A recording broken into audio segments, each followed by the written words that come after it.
Today I have the pleasure of introducing Phil Haydon, who's coming from across the street, the Department of Neuroscience, where he is the Annetta and Gustav Grissard Professor of Neuroscience. And he's been here at Tufts since 2008 or so.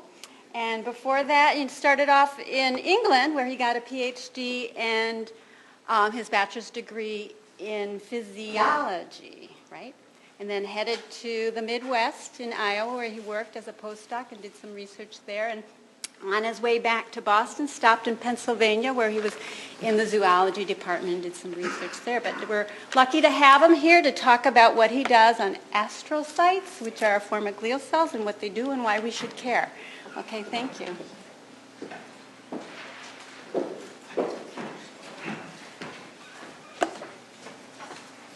Thanks very much. It's lovely to be here. I was a little concerned about the introduction because I was told that, I got all the information on you from the internet. And when you hear that, you get, ooh. But that's the other Phil Haydon. So what I'd like to do is tell you a 20-year story. It started totally as an accidental observation. We were off on one path in science, and there was an observation we could not explain. And over the course of 2 or 3 months, we figured out what was going on, and I just changed the direction of research in the lab 180 degrees and said it's time to take a risk. And so I will give you a 20-year story. It's actually now a 21-year story, hopefully a little fast, in a little bit of a time-lapse pace. Bottom line is I want to tell you that 90% of your brain has been ignored in understanding how the brain functions, and that to understand first how the brain behaves as you're sitting here today, we need to understand how the supportive cells, glia, operate. And second, almost all disorders of the brain have dysfunction in glia. And I'd like to raise the potential with you of thinking of targets within glial cells really as new ways to treat disorders of the brain. Before going forward, I have to disclose that I'm the founder of GliaCure. I'll let you guess what GliaCure is trying to do. Although the work today, I will not be talking about the company's science. This will be really the academic aspects. But from that science, I will point you towards opportunities that might be available. So the 1900s, this is how the brain was thought to operate. Neurons talk to neurons through synapses, and as a result of this, this is how we function today. And it's true. Neurons are really important. Without neurons, we would have a real problem. First, locomotion would be really slow. Reflexes would be incredibly slow. But also, neurons are the fundamental element of computation in the brain. However, they only represent 10% of brain volume. One would like to think that the other 90% of the cells in the brain do something important. And these cell types actually do many things, and it's worth just taking a moment to discuss them. So here's a presynaptic neuron making synaptic connection onto the dendrite of a postsynaptic neuron. And the green cell is an oligodendrocyte. And the oligodendrocyte wraps a myelin around the axon, which is important for regulating conduction of the action potential. In addition to the oligodendrocytes, there are microglial cells. Microglia release cytokines. They also interact with synapses, and more recently it's been demonstrated that during development, as synapses form in an overabundant manner, the microglia use a complement mechanism to actually prune back synapses to refine the connectivity in your brain during the postnatal developmental process. These are also an extremely important cell type that are now heavily being investigated in disorders such as Alzheimer's disease, where the pro-inflammatory cytokines released from these cells and also monocytes that invade the brain may be important. I can talk a little bit about our work here later in the discussion time if you wish, but I want today to really talk about the discovery made on astrocytes, which are the largest percentage of glial cell in the brain. These astrocytes are really intriguing little characters. Very different than neurons. They operate on at least 6 orders of magnitude slower than neurons. But they do some critical things, and I will discuss those critical things. But for much of the 1990s, we only studied neurons. And it wasn't because we didn't want to study the other cells, we just didn't have the technologies. And this is often the case in science. We have the questions, but we don't have the technology that allows us to probe the question. So the 1900s were really dominating by studies of the neurons because we had electrical recording and stimulation techniques. So this allowed us to talk to neurons and listen to their activity and start to decode how they work. But the glial cells are electrically inexcitable, so they're mute, and we're unable to understand what they did. And that is why, up until about 1990, much of the work in the brain studied the neurons and was unable to reveal major things that were occurring in these glial cells. That being said, in the late 1800s, Santiago Ramon y Cajal did make a statement about his view of what glia may be doing.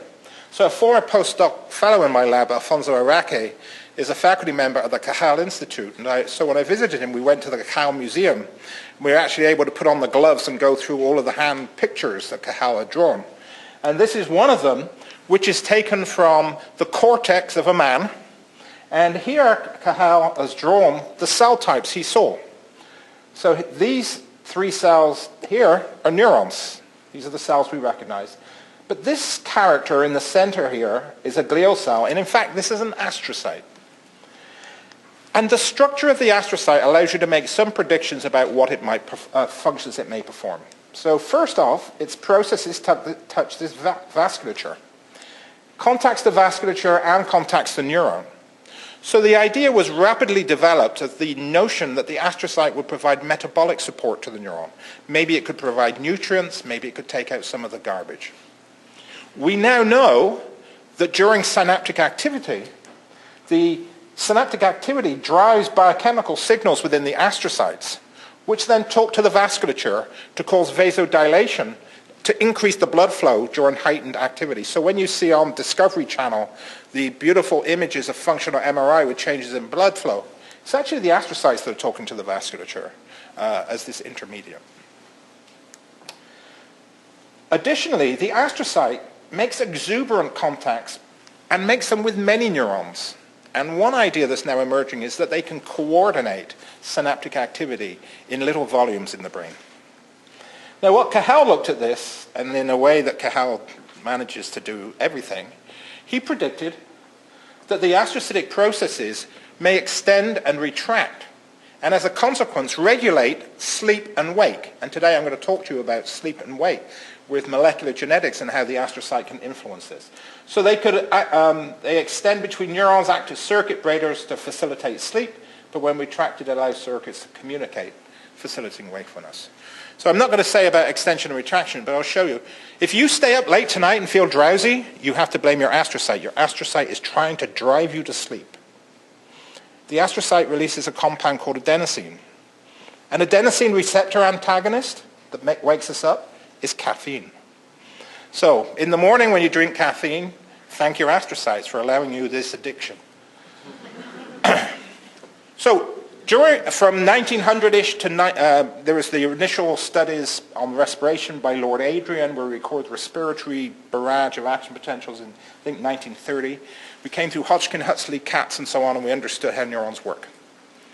The technological revolution that occurred that allowed us to gain insight into how these glial cells operate was provided in two manners. First, Roger Chen, who later got a Nobel Prize on green fluorescent protein, developed chemically synthesized fluorescent indicators of calcium that you could introduce into cells. This allowed a readout of the biochemical activity of the calcium signal. The second technological advance was relatively high-speed, high-sensitivity cameras that had been developed for the military were declassified and could now be actually used in biological studies.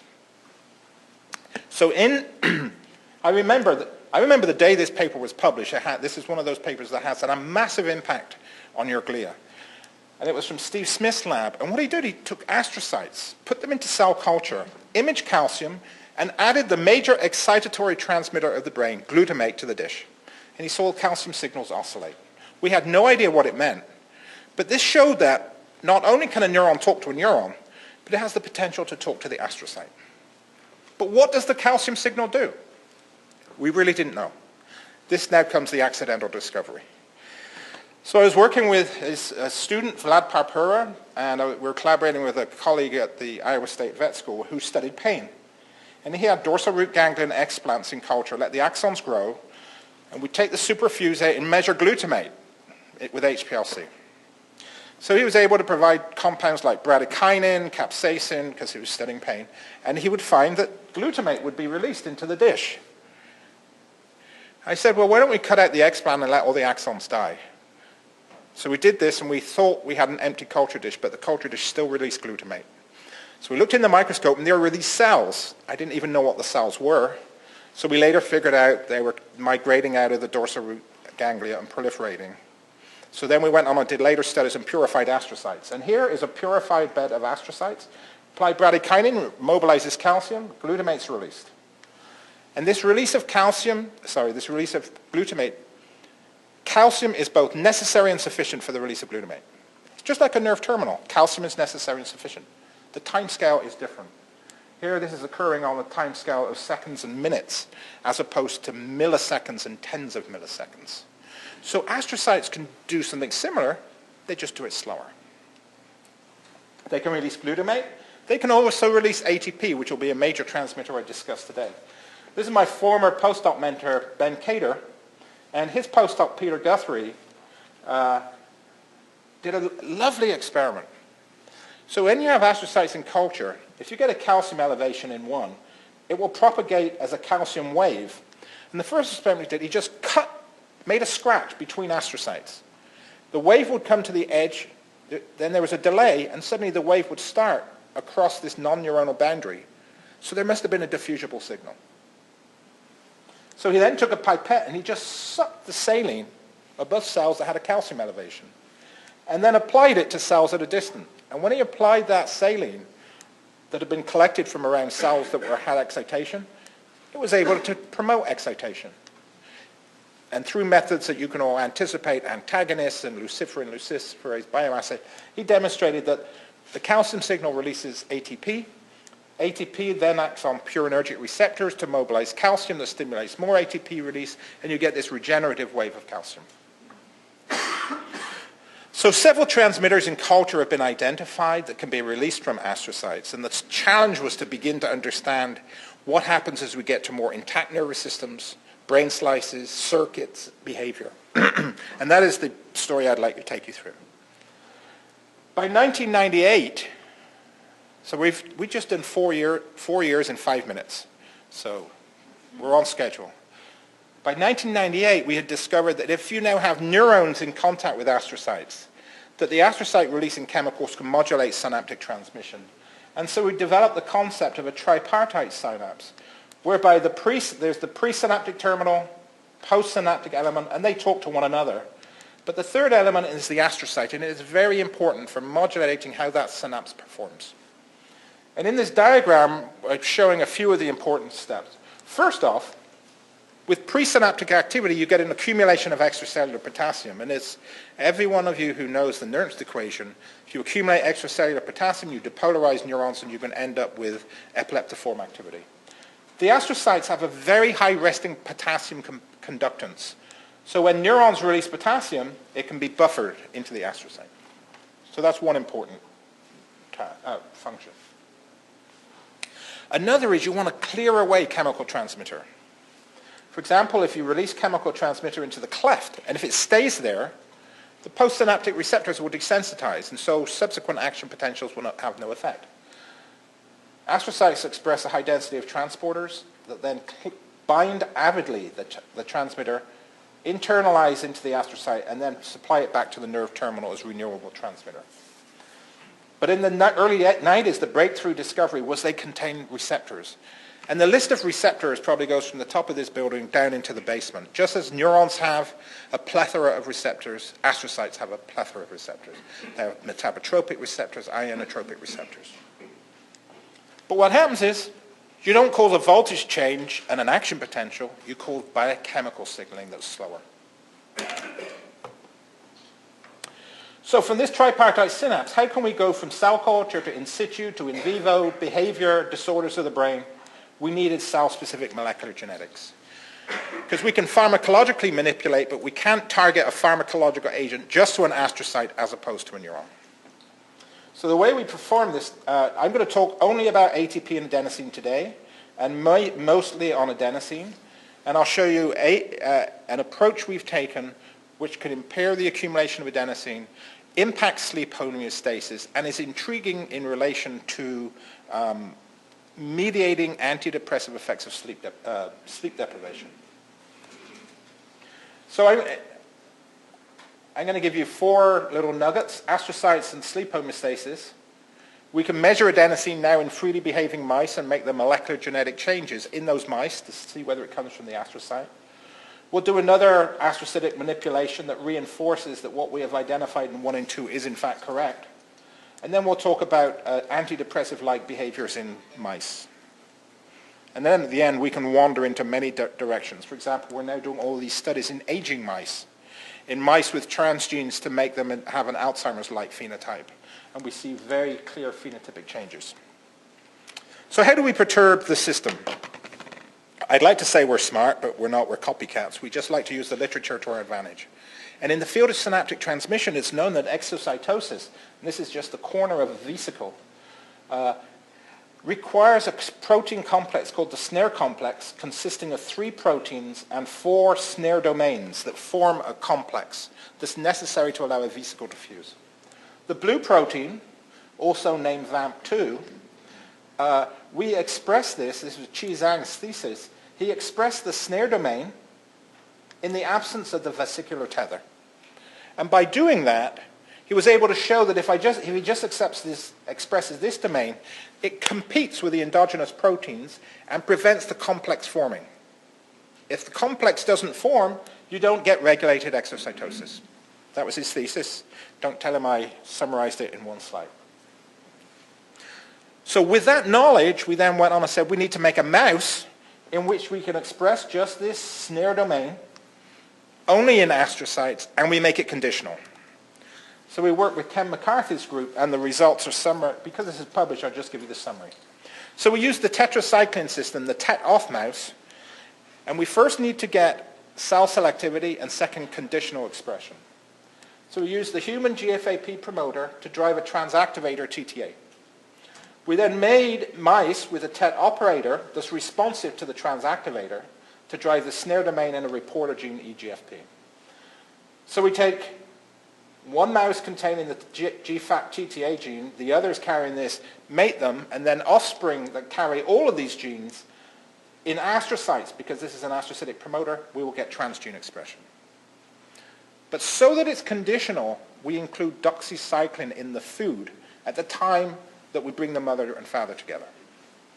Doxycycline binds to the transactivator and prevents it from inducing gene expression.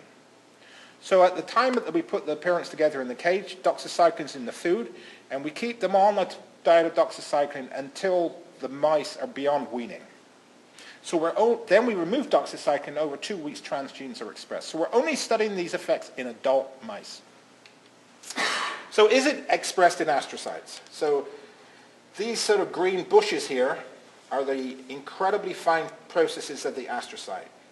We have never found this to be, we've counted thousands of cells. We have never found it to be expressed in neurons, NG2 glia, oligodendrocytes, nor in microglia, only in astrocytes.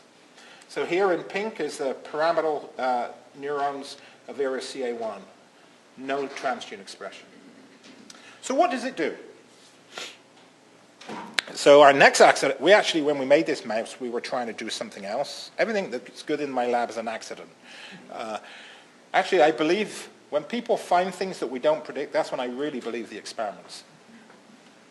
So I'll summarize what we found. It's known people have taken brain slices for decades now, and it's known there's a basal level of adenosine that acts on nerve terminals to reduce transmitter release. And what we found was when this transgene is expressed in the astrocyte, this adenosine-dependent inhibition of transmission was removed. So let me show you mechanistically how we think this occurs. ATP is released from the astrocyte, and this ATP release is prevented by snare expression. ATP, there's ectonucleotidases that hydrolyze ATP to adenosine. That adenosine then acts on neuronal receptors to inhibit transmission. So when we express the transgene, we remove extracellular adenosine. Now, as I mentioned earlier, caffeine promotes wakefulness. And so we knew that caffeine is an antagonist of adenosine receptor, so we asked, well, maybe the astrocyte influences sleep and wakefulness in some manner. So we went ahead and took these mice and started to study sleep. So this is a sleeping mouse. We have cortical EEGs and EMGs, and this is a tethered approach. You'll also see in the slides, I put up here either a picture of a mouse or a picture of a brain slice. So if I forget to tell you whether it's in vivo or in situ, you'll know which type of experiment we're doing. So we collaborated with Marcus Frank at Penn and learned about EEGs. And because I learned it, I'm going to try and explain it to you. So EEGs, I used to think were squiggly lines, but there's a lot of information that I had no idea was present. Here are the 3 vigilant states that mice exhibit. Humans exhibit many additional states. During wakefulness, you have high-frequency, low-amplitude EEG activity because it's relatively desynchronized. But when an animal goes to sleep and it switches into non-rapid eye movement sleep, non-REM sleep, you now get synchronous activity at low frequency of neurons. And so you get these higher amplitude, low-frequency oscillations or slow-wave activity. If you then switch from non-REM to REM sleep, you now get more desynchronization and higher frequency, low amplitude events, similar to wake. But you can discriminate between wake and sleepfulness because the EMG is in a postural muscle. So when the animal's awake, you see the EMG activity, but when it's asleep, you don't. If you perform fast Fourier transform, you can now actually plot the frequency and power at different frequencies. So for example, here, you have this theta activity in the mouse, and when it's awake, it switches to non-REM. You get now significant representation of slow wave activity in non-REM sleep. Now, what's known is the drive for you to go to sleep is proportional to this power of slow wave activity. So, if I was to sleep deprive you tonight, as soon as you switch into non-REM sleep, you would find that your power would be elevated. So what I want to do is first, let's check that that is true. Then second, let's make molecular manipulations to the astrocyte. So let's imagine we've been at work all day. So we've had a baseline day, and then you go to sleep at your normal time. So I'm going to be showing you Zeitgeber times. So this Zeitgeber 0 is, just remember Zeitgeber 0, that's essentially when you go to sleep. For a mouse, it's when lights turn on, because they're nocturnal. But this is the onset of sleep. So we have an elevated slow wave activity, because there's some pressure to sleep. Then as the animals sleep, that pressure declines. So if you're awoken, for example, here, you've got little pressure to drive you back to sleep. But on the next day, we sleep deprive the mice for six hours. And then when they go to sleep, you can see there's a significant enhancement in the power of the slow wave activity. And this isn't something we've demonstrated, this is just something that others have shown. So the amount of slow wave activity is proportional to the drive to sleep. So actually I think you could argue that we should have got an IRB protocol. We got the IRCA okay for the students sleep depriving the mice, but maybe we should have had an IRB protocol because students had to come to the lab for a 6 a.m. experiment, which some say is cruel and unusual punishment. All right, so let's now perturb the astrocyte. First baseline, then with sleep deprivation. So the white circles represent a wild-type littermate mouse, and black represents when the snare transgene is only in the astrocyte. So on a baseline day, animals go to sleep, slow wave activity is very small. Sleep deprive them, and there's a significant attenuation of the increase in slow wave activity, or the drive to go to sleep. And remember, we're measuring the electrical activity of the brain, but we're perturbing the astrocyte. So the astrocyte is influencing this circuit. This is all well and good, and honestly I didn't want to believe it, but what I did believe was the next experiment, is where you monitor the compensatory increase in sleep time with sleep deprivation. So if you were to stay up late tonight, you know what's going to happen tomorrow? You're going to sleep a little longer. So let's look at that experiment. This is a wild-type mouse. On a baseline day, it sleeps about 40% of the time.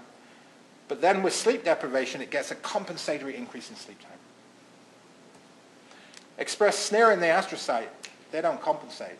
You can sleep deprive, they have the same amount of sleep. It's almost like a party gene. You can stay up late at night and you can get up and go to work the next morning. This is also shown here. This is the amount of compensatory increase in sleep in a wild type versus snare. Is it mediated by adenosine receptors? So we now do the same experiment, but we introduce, we have osmotic mini pumps and cannula intracerebroventricularly, and either with a vehicle or an A1 antagonist. And here let's look on the sleep deprivation day. The slow wave activity is elevated with vehicle, but with A1 antagonist it's not. And if you look at the compensatory increase in sleep time, here we get a 12% increase in vehicle with significant attenuation with an A1 antagonist. So this was the work really Mike Halassa, who was a former graduate student in the laboratory. And Mike and Marcus Frank should really be taking the credit. I merely talk about it. So let me tell you what our current working model is. So the astrocyte releases ATP in a snare-sensitive manner to give rise to adenosine. That adenosine acts on neuronal A1 receptors. So for example, we've done conditional A1 knockouts just in neurons and find similar phenotypes. I showed you that the A1 antagonist has a similar phenotype to the snare. The last enzyme in the hydrolysis has now been shown, if that enzyme's knocked out, it has the same phenotype. Interestingly, in humans with polymorphisms in adenosine deaminase, which reduce their ability to metabolize adenosine, that leads to greater adenosine and greater drive to go to sleep. So both human and mice data are in agreement with one another. But you're all being very forgiving because we've not actually measured adenosine. So can we measure adenosine? So we've taken two strategies. First, we'll talk about brain slices, then I'll talk in vivo. So in the brain slices, what we said, well, if we isolate brain slices at different times of day, would there be a different level of adenosine? Relatively simple experiment, you might say. So again, now we're in the hippocampal slice, and we'll just come to this summary graph here. So remember, Zeitgeber 0, this is the end of wakefulness. Zeitgeber 4, the animals have been asleep. And here we've then performed a sleep deprivation for this 4-hour period, so they've stayed awake.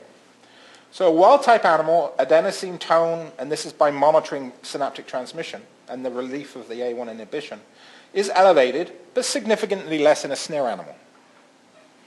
If you let the animal sleep before you cut the brain slices, adenosine tone declines, and there's no difference with the snare animal. And I want to point back to this in a moment. But if you sleep deprive the animals for this 4-hour period, nice adenosine tone that's astrocyte and snare dependent. So for all the students and postdocs in the audience, I want to point something out very important. If you only ever did your experiment at this time of day, you would say the astrocyte has no contribution. Whereas if you were an early bird, you'd say they do have a contribution. And so actually one thing I want to promote to many people now is do experiments at more than one time of day. Most of the experiments we do in rodents are during the light phase, which is when they should be sleeping. And we do learning and memory tasks during the light phase. Can you imagine me waking you up at 3 o'clock in the morning and say, take the SATs? And so this is where I think we have to start thinking, reverse light cycle, do some studies in light phase, do some others in dark phase. And you can then really begin to understand what's going on. The other important thing is the brain slice has a memory of the time of day that we isolated the brain slice. Presumably the intrinsic biochemistry is different. Well, this is not a direct assay of adenosine per se. So we wanted to now, because we were using synaptic transmission and adenosine antagonists to do this. So we want now to measure adenosine using biosensors. So these biosensors are really fantastic devices. And what it is we'd like to measure adenosine and use amperometric detection. But adenosine is not good for amperometric detection. So instead, you coat the electrode with enzymes that metabolize adenosine to a product that can be amperometrically detected. So this this electrode is coated with adenosine deaminase, nucleoside phosphorylase, and xanthine oxidase, which allows adenosine to be metabolized to hydrogen peroxide.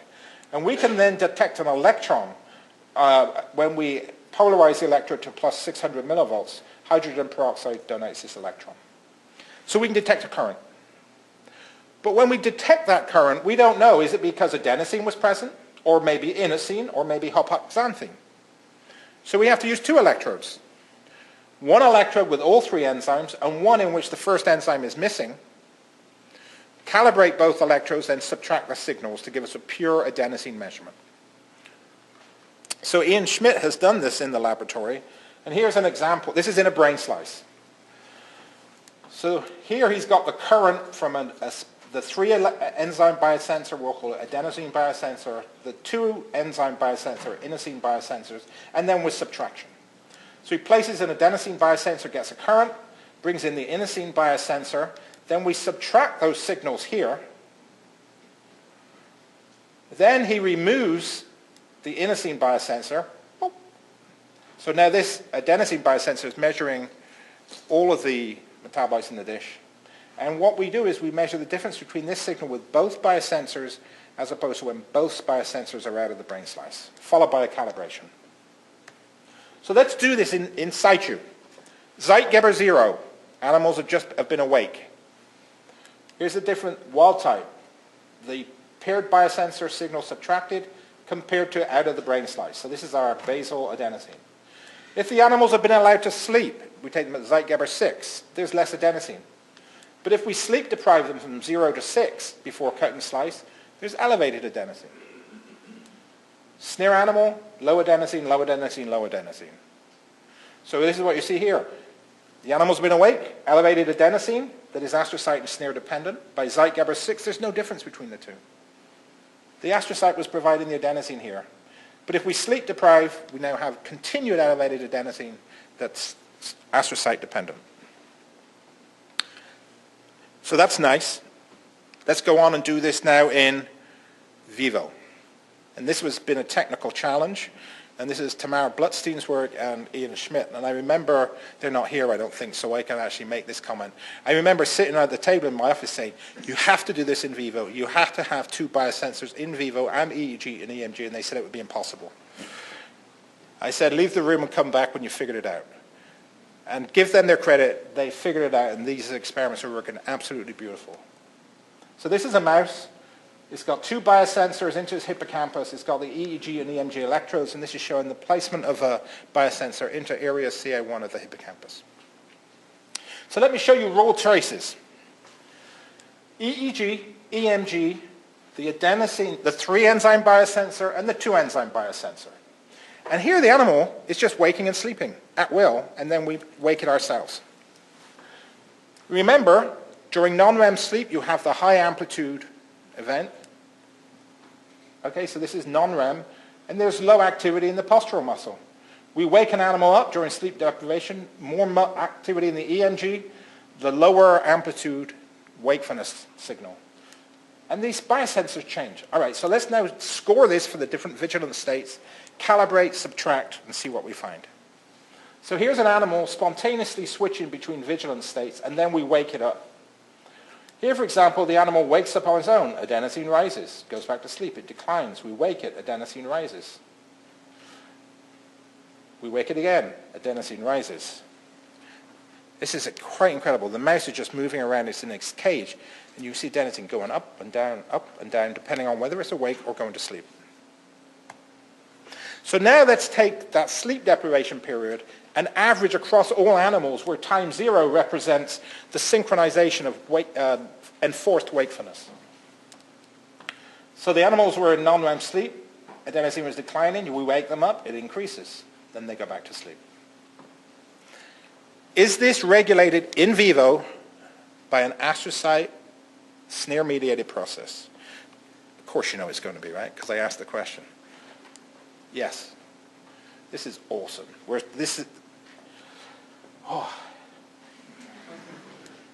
I can't tell you how tough these experiments are. And so what we believe is happening is that ATP is released, and ATP is much a much more difficult cookie to measure because of the high activity of the enzymes out here. Hydrolyzed to adenosine that acts on A1 receptors to promote slow wave activity. And now we've measured it. Express snare. When the animal wakes up, if you express snare, adenosine doesn't rise. All right, so I haven't really provided you any evidence that the hydrolysis is needed. So let's now take another mouse. Let's take a mouse where CD73 is knocked out, the last enzyme required for hydrolysis of AMP to adenosine.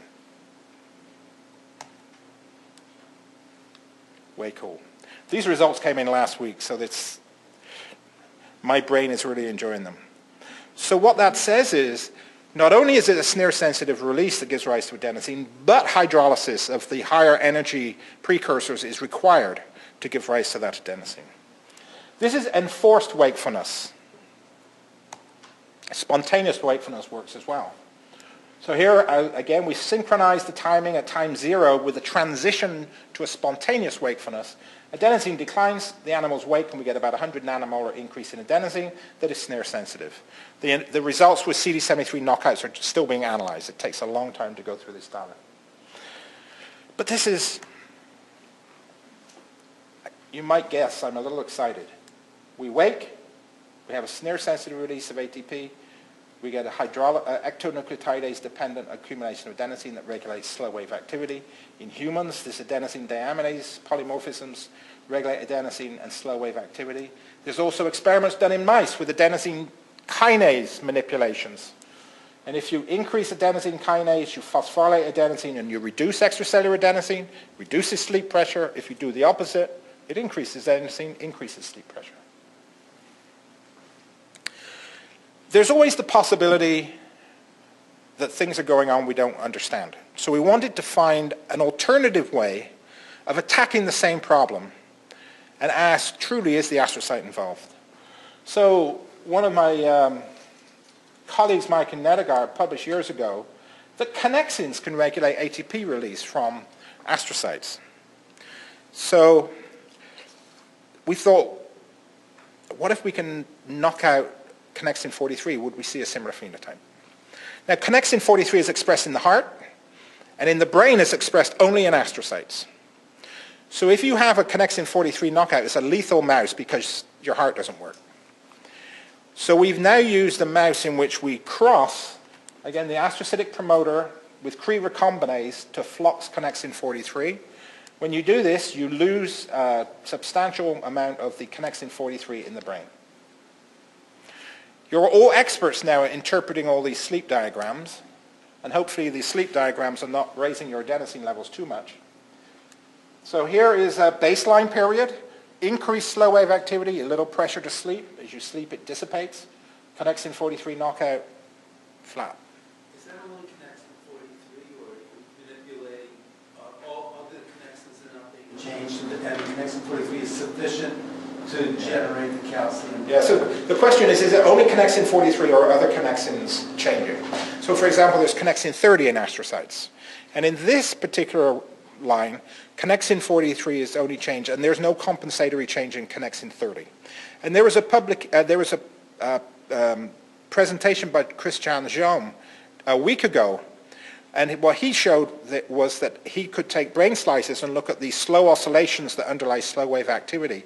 And he found that if he manipulated Conexin 43, he could change those through an adenosine-dependent pathway. But if he directly manipulated Conexin 30, there was no effect. So with sleep deprivation, we see the similar effect. So this is good. It's supportive. The astrocyte might be doing something important.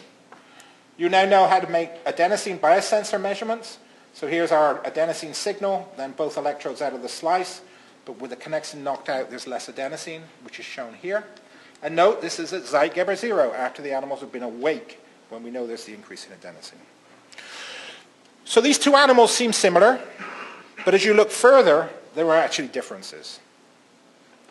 And here is the hour-by-hour percent wakefulness, non-REM sleep and REM sleep. So from Zeitgeber 0 through to 23. There's no difference between a snare and a wild type. But there is in the Conexin 43. For example, in the Conexin 43, they are awake less in the dark phase. There are some differences. Bottom line is, in terms of the sleep homeostatic phenotypes, they're identical, showing the astrocyte's important, but the Conexin 43 has more phenotypes, and there's more down into the basement. And what we think is happening is, the idea is Conexin 43 actually forms a nexus that organizes several other proteins in the astrocyte. And by perturbing Conexin 43, we perturb the snare pathway, but also other pathways, which gives rise to additional phenotypes. But importantly, this says the astrocyte contributes to the control of adenosine and sleep homeostasis. Well, rather than going on and telling you more about the intricacies of the molecular pathways and receptor trafficking, I thought I would now bring this to an interesting area. We've now been using these types of mice in studying several different translationally relevant phenotypes. And I want to talk to you about depression. So first, how do you study depression in a mouse? You can ask it if it's depressed, but if it answers you, go see a psychiatrist. It's extremely hard to study depression in a mouse. You can't study depression. But there are certain behaviors that have core phenotypes related to human depression. So I'm just going to try and say depressive-like, and I will leave it there. What is known is that about 60 to 70% of depressed patients can respond to a night of sleep deprivation with an elevation of mood. So what we've done is we've asked, well, does sleep deprivation change the parameters we're measuring in depressive-like phenotypes? And if it does that require the astrocyte? And we've used 3 different measurements. Initially, for a fast screen, we used the Persalt swim task, and the second, the tail suspension, and then later we used sucrose consumption to model anhedonia. I consider this task to be much like if I was to fall off my sailboat in mid-Atlantic. If I was depressed, how long would I swim before I gave up, became immobile? So we look at the amount of immobility. So this is like a top view through a time series of images of a mouse swimming in a tank. So if you imagine collapsing all of those images into one frame.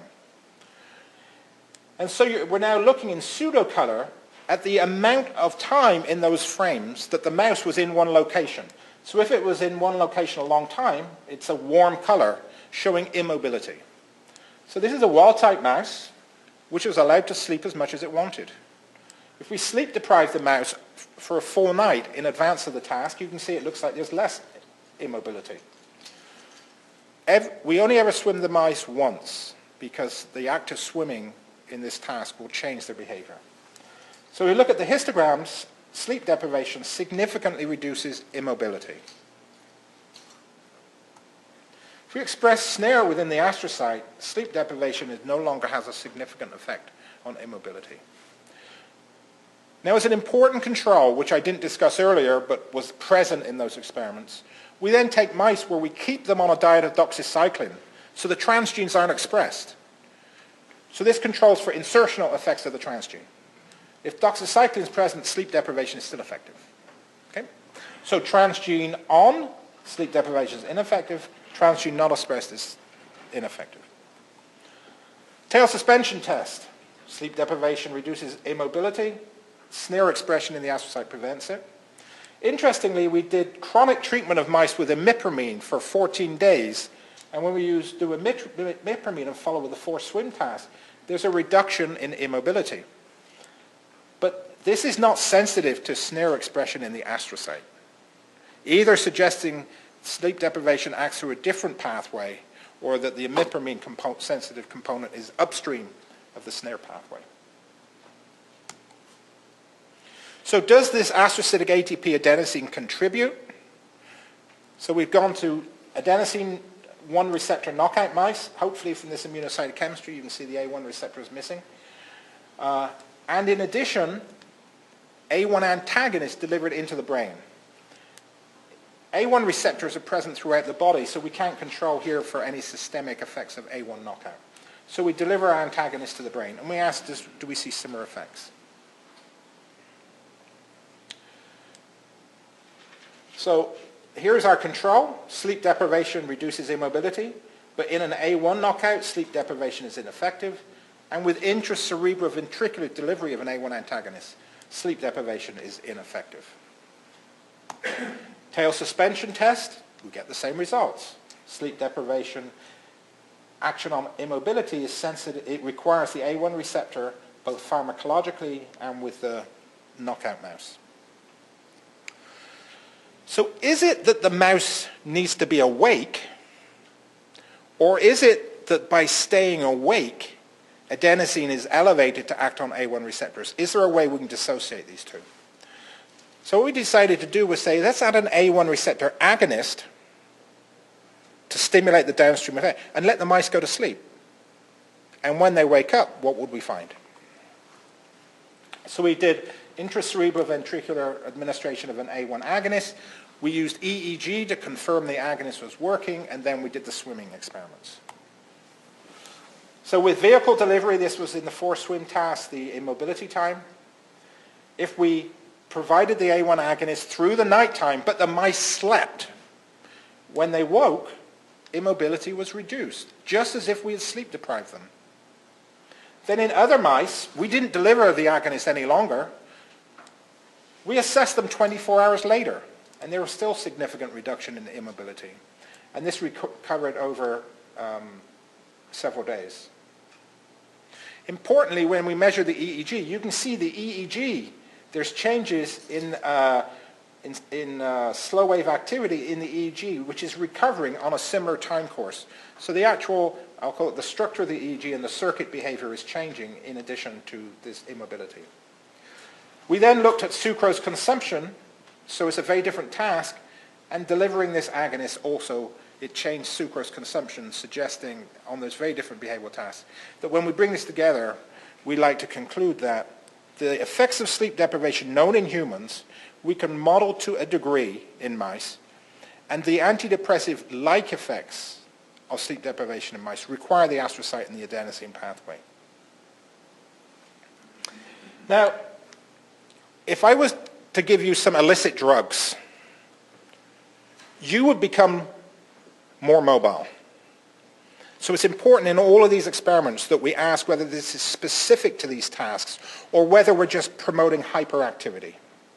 So I've not shown you all the controls, but if we look at locomotor activity, for example, there's no hyperactivity by modifying, doing sleep deprivation, by making transgenic manipulations, knockouts, or pharmacology. It's very specific for the tasks, which is why we're concluding that they're affecting these mouse components of depressive-like behavior. So, you're probably sick of this diagram by now, but you know what they say. Long-term learning requires multiple trials. So hopefully by now you're starting to get the idea that what we think is happening, when an animal wakes up, we get a receptor-driven release of ATP that gives rise to adenosine. That adenosine signals on neurons, and work going on indicates that that regulates NMDA receptor trafficking and learning processes. 70 million people in the United States have a chronic sleep disturbance of some sort. And sleep disturbances are comorbid with many disorders of the brain. And we have a continuous chicken and egg problem. How much is the sleep disturbance a consequence of a primary pathology? And how much does a sleep disturbance contribute to the pathology? And this is a problem that's emerging. One area we're very interested in is epilepsy. With kids, when they go on vacation, they stay up late at night, and they often can have a breakthrough seizure, even though they're normally controlled by their pharmacological agents.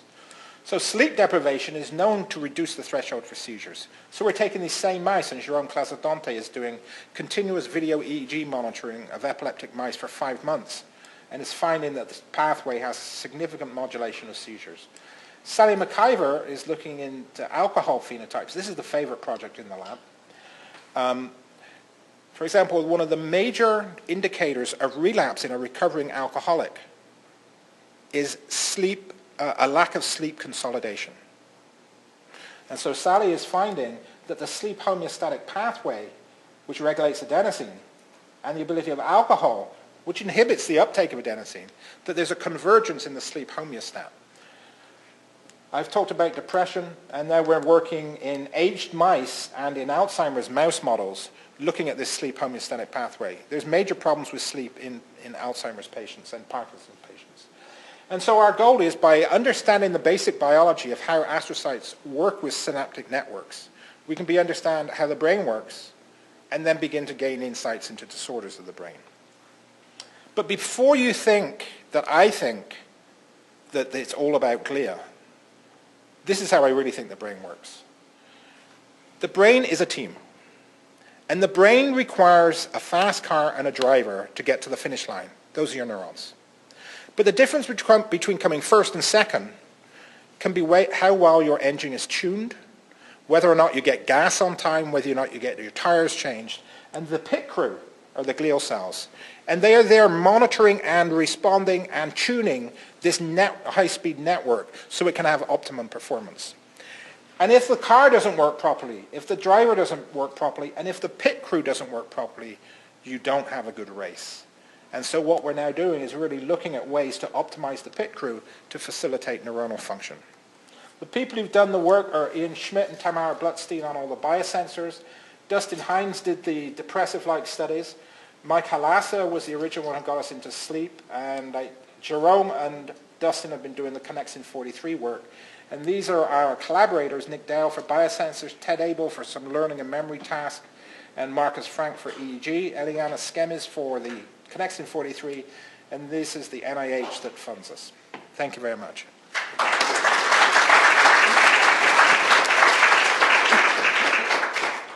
you very much. We're open for questions. Alan? That was a wonderful talk. Thank you. And so I don't know anything about this field, so Me neither. excuse the question. But am I correct that I saw that the change in the amount of sleep that you started with when you started to monitor adenosine tone was about 10%? Is that correct? So after all this action is done, we're talking about 10%? So the adenosine doesn't change, in the snare animal, it doesn't change the amount of time in wakefulness as such, but it's the pressure to go to sleep. And so something I haven't shown you is the latency, for example, from lights on until the animals first go into sleep. So that's like you're laying on your pillow at night. And with the astrocytes, very important for pushing you to sleep right then. The total amount of sleep time under a baseline condition is not changed. When you sleep deprive the mouse, you go from about 40% recovery sleep in baseline to about 50% recovery sleep after sleep deprivation. And that differential is near 10. Is that the differential you're talking about? Yes. Yes, I was just wondering, it seems like so when you look at all the molecules that change and that are engaged, and you're measuring what seems to me to be a small parameter, like 10% difference. So another way of looking at it you is, rationalize it in terms of it's a 25% change. Yeah, exactly. And how easy can you sort of specifically identify particular processes when you only have a measure that's changing? What is it? A little percent. It's a 25% in the change in the total amount of sleep that they're having. But it's only 10% of the day. And it's very easy to measure. It's extremely easy, very reliable. Yeah. And these EEG measures, I've been surprised how reliable they are in the measurements. And there's a lot more going on. If we have another 3 hours, I'll tell you the other things going on as well. For example, what's good about this? The idea now is if we activate an astrocytic receptor and cause a change in adenosine, within minutes you see an increase in synaptic NMDA receptors. So one of the ideas is that when you wake up, the adenosine pushes NMDA receptors into the synaptic cleft so that you are perfectly primed for synapse-specific learning.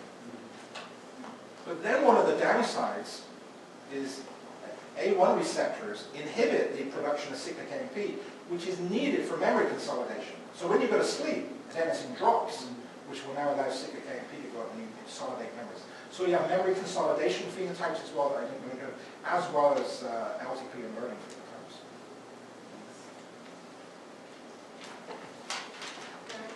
I'm wondering if you can talk a little bit about the flexibility of this system you've described in terms of aging. I think you talked, most of the first part of your talk, the experiments were done in younger animals. How would that be? Yeah. How would that look if they were older? So I'll tell you the results of studies that came in last week, where it's not yet ready for publication, but it's intriguing. And what we're doing is we're using animals, so these were mainly like 8 to 12 weeks of age. So we've been using animals at 5 months and 10 months of age that are litter mates of animals that carry, they're called 5XFAD mice that carry some of the human genes for Alzheimer's disease. They lay down amyloid plaques and so on. And what we see is, preliminarily, at 5 months of age, the wild-type animal phenotype is fine. By 10 months of age, they're starting to get more sleep fragmentation, and the ability of the mice to respond to sleep deprivation is impaired. So so one thing we want to do now is, well, how is the control of adenosine different? If we introduce the Alzheimer's gene, what you see at 5 months of age, they have an accelerated age phenotype that's normally age-dependent. So at 5 months, they're not responsive to sleep deprivation, they have more of the sleep fragmentation. So these are things we want to continue bringing forward. And what is the cause? I don't know, but maybe I'll give you I love long-winded answers. In the epileptic brain, in human temporal lobe epilepsy, there's an enzyme glutamine synthetase that disappears.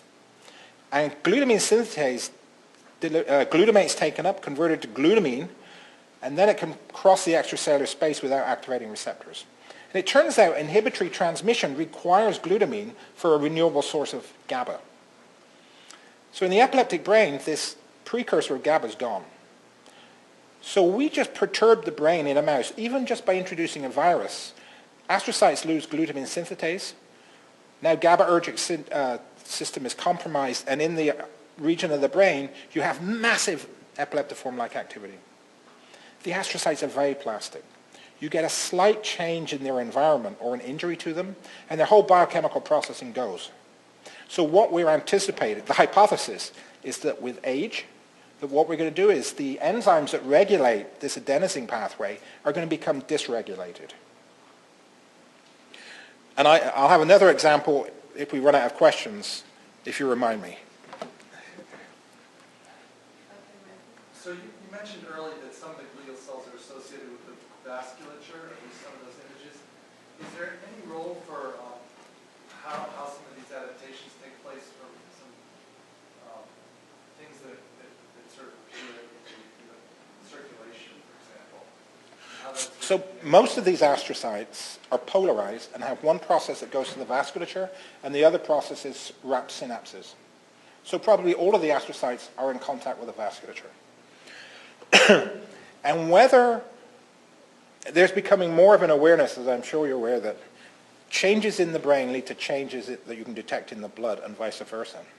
And the relative role of microglia versus astrocytes for regulating cytokine release and what comes into the blood is a hot topic of debate at the moment, or just investigation. Yeah. Thanks for the talk. I'm wondering about the other side of the coin from the depressive-like behavior, if there are any tools to behaviorally look at episodes of mania in mice, or if anyone has considered the role of astrocyte adenosine signaling. Mania is an interesting one because some people say that the final common pathway of mania is sleep deprivation. You would sleep deprive someone, can trigger mania, then they don't sleep, and it's just a vicious circle. But I don't know of any work going on in modeling mania in mice. Sometimes after an all-nighter, I feel a little like that. This role of astrocytes, do you believe it's a site-specific role or global? So I anticipate that different regions of the brain, the astrocyte operates differently. You start off and you say, let's think of a dopaminergic rich brain region as opposed to a glutamatergic rich region. It's got to be different. You can envision that there are some regions of the brain that are responsive to sleep deprivation and others are not. And in those that are not, I wouldn't anticipate this. And the student, Janine Foley, is actually studying another brain region where she sees there's different signaling events going on. So I think we're going to have very high degree of site specificity, even within the hippocampus. For example, in CA3, where there's a mossy fiber terminals, the astrocytes enwrap the whole synapse. In area CA1, you just get a finger of an astrocyte associated with 50% of the terminals. So you can imagine in one area that will avidly take up glutamate, there'll be no spillover. In another region, they have the opportunity for spillover. So I think every synapse, every brain, even subregions, has the potential to be different. And it's just such a, we're sort of where the neurosciences were in 1930. We've got a lot of low-hanging fruit. We've got to figure out which ones to pick first.